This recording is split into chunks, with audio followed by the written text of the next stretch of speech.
Сличен е со вариола вера, најчесто се пренесува преку близок физички контакт, а смртноста е мала. Тоа се карактеристиките што домашни лекари ги велат за вирусот на мајмунски сипаници, што се појави во повеќе од 10 европски држави. Прво се шири најчесто од животни на човек, така почнува. Тоа е угриз со греботина, секрети од животни, ако човекот има некој, како ја шем, повреди на раката.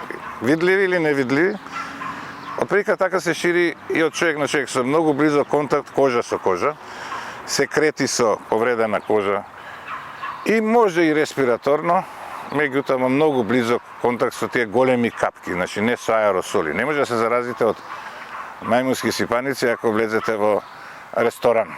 Вирусот првично бил откриен во 50-тите години од минатиот век во Централна и во Западна Африка, но неговото скорошно појавување на европско тло го крена алармот. Се работи за болест која што има една типична кожна промена, која што првен се е во форма на испакнатини на кожата, макули, потоа се формираат едни мали меурчиња, после тие меурчиња стануваат гнојаници, па потоа се формираат крусти, рани, и со заздравувањето на раните практично поминува инфективниот период на оваа сипаница, инкубациониот период, во просек околу 20 на дена.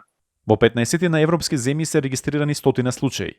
Високата температура е еден од симптомите. Најчестите симптоми се главоболка, акутна појава на температура која што е повисока од 38,5, потоа болки во мускулите, болки во грбот, отекување на лимфните јазли и нели појавата на овие веќе споменати промени на кожата кои што ги најават. Вирусот се пренесува меѓу луѓето, но и од животните кон луѓето. Прашавме дали се пренесува и преку храната од животинско потекло. Не. Значи храна теоретски може од животно кое е болно од тоа да се јаде термички нетретирано месо од животно, тако што е, мислам, илузорно се тоа. Не се тие животни што се храним, меѓутоа теоретски да. Како што истакнуваат лекарите, вирусот се јавува и при хомосексуален однос, маж со маж. Најчесто, меѓутоа не е како исклучителен случај, детектирано дека тоа се јавува помеѓу мажите кои што имаат секс со други мажи и дека тоа би требало исто така да се внимава кога ќе се комуницира со јавноста, да не се прави стигматизирање на овие би кажал вулнерабилни групи кои што се изложени на вирусот. Според епидемиологот Пановски, за заштита може да се користи и некогашната вакцина против вариола вера, од која, како што вели, вирусот на мајмунски сипаници е послаб. Како што кажа, вакцината штити. Нормално нема логика да се вакцинираат населението на толку ретка болест и несмртоносна.